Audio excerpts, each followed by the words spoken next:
Within a genre I don't usually play, Kingdoms and Castles is a fascinating, challenging, and unique spin on city management with a touch of RTS. I quickly added it to my Steam wishlist after watching a trailer that revealed what appeared to be Simcity in medieval times, ultimately purchasing the game around the end of May 2024. Of course, my reaction was a bit of an oversimplification, because Kingdoms and Castles has accomplished far more than rehashing the brilliant mechanics behind SimCity. Keeping my cities safe and prosperous was a delicate dance of harvesting resources, dynamic taxation, and military strategy. Complex enough to be fun, and simple enough to remain accessible to inexperienced strategists like me, Kingdoms and Castles is a highly replayable city management game in which to wield creativity against a diverse suite of challenges.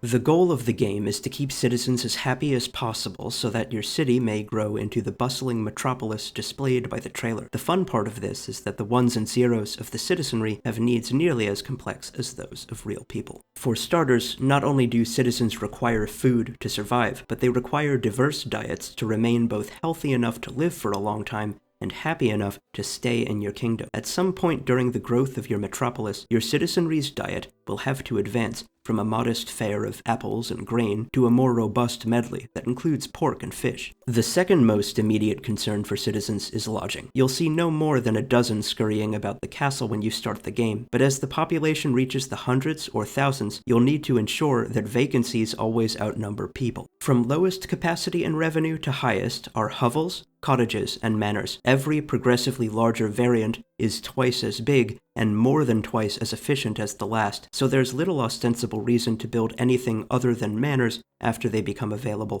Balancing comprehensive government services with adequate taxation is another critical aspect of maintaining happiness among citizens. Early in the game, citizens will demand recreational buildings like libraries and churches, but as plagues and invaders cause bodies to pile up, you'll have to invest your treasury in hospitals, military defenses, and even graveyards in the interest of avoiding disease. Note that the more services you provide to your citizens, the more suffocating your taxes will have to be. Thus, ensuring a stable increase in the number of taxpayers is the primary method by which to offset higher costs of more comprehensive services. The happier your current residents are, the likelier you are to attract new ones.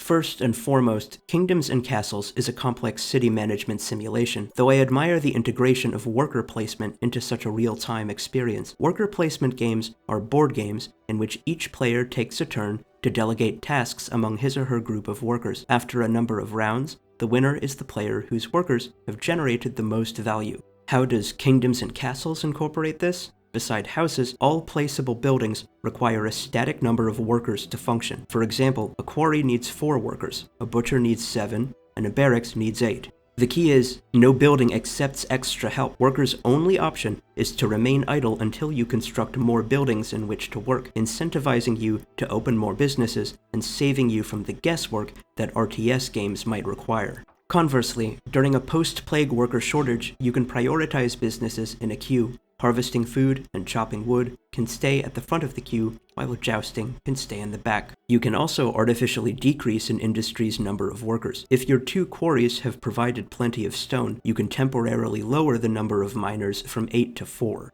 Whether you're delegating work to tens, hundreds, or thousands of citizens, this simple system provides a remarkable level of control. As someone who sucks at strategy games, I can't help but admire how easy managing workers is in Kingdoms and Castles.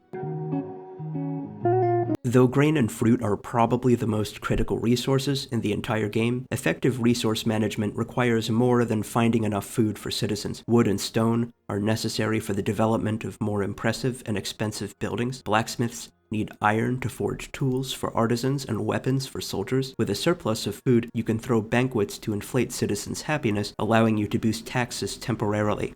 My only problem with resource management is that the advisors aren't good at explaining how much of each resource is necessary. In particular, tutorials downplay iron. At the beginning of the game, the UI says only to place the keep near wood and stone, ultimately costing me my first playthrough. A butcher was among the earliest structures I'd built. That butcher needed tools, so I built a blacksmith. The blacksmith needed iron, so I needed a mine. My settlement was too far from an iron deposit, so I had to build more roads. By the time I completed this chronicle, I'd done everything exactly backwards. This may have happened because the advisors are much more reactive than proactive. They'll tell you what's wrong, but they won't encourage you to broaden your horizons during times of prosperity and growth. Thankfully, experience remains the best teacher, so my subsequent playthroughs were much more successful. I view these advisors only as an opportunity for improvement rather than a major flaw, though Lion Shield will release a new game in the next few months. I doubt an 8-year-old project warrants enough further maintenance to invite genuine change. Complex enough without the threat of Vikings and dragons, Kingdoms and Castles incorporates some light RTS mechanics to keep combat dynamic and simple. Instead of controlling individual people, you'll control squadrons of archers, swordsmen, and cannoneers. Not only is each military unit resilient and powerful, but all units can return to the barracks to regenerate themselves upon a battle's conclusion. Vikings and dragons require distinct strategies, as both enemies have different motives and capabilities. Vikings want to steal your money, taking the shortest route to your treasuries and destroying any obstructions. You can place treasuries accordingly. Maybe you want to keep your money, in which case you can place treasuries in a central location, but maybe you want to appease the Vikings, in which case you can leave your treasuries on the outskirts of your city. I like to keep my money since Vikings are much easier to kill than dragons. Dragons are much more annoying than Vikings for 2 reasons. Flying immunizes dragons against melee attacks, so you'll need archers and ballistae to deal any damage whatsoever. What's worse, dragons' only goal is to set as many buildings on fire as possible. With so little power to exert, and so much to lose, you'll probably be better off focusing more on damage control than outright combat. Discussing combat mechanics brings me to my least favorite part of this thoughtful game. Vikings and dragons increase in strength and numbers after every encounter. These skirmishes ostensibly scale with time rather than military strength, so whatever you do, your city will eventually reach the end of its lifespan, unless you excel somehow. As Vikings arrive with cyclopes and siege engines, more of your soldiers will die, hastening the recruitment process. The search for new recruits will dig into your supply of happy citizens, which will gradually dwindle until you officially lose. Apart from serious RTS chops, the easiest way to delay or avoid defeat would be to select a large map instead of a small one. With more resource deposits and more space for defenses or citizens, your city will likely last longer on a bigger chunk of land. Note that there are lower difficulties, one of which abandons Vikings and dragons altogether, so everlasting prosperity exists as a boring option in my opinion. I recommend the hard difficulty, though I haven't tried the very hard difficulty because it looks like overkill.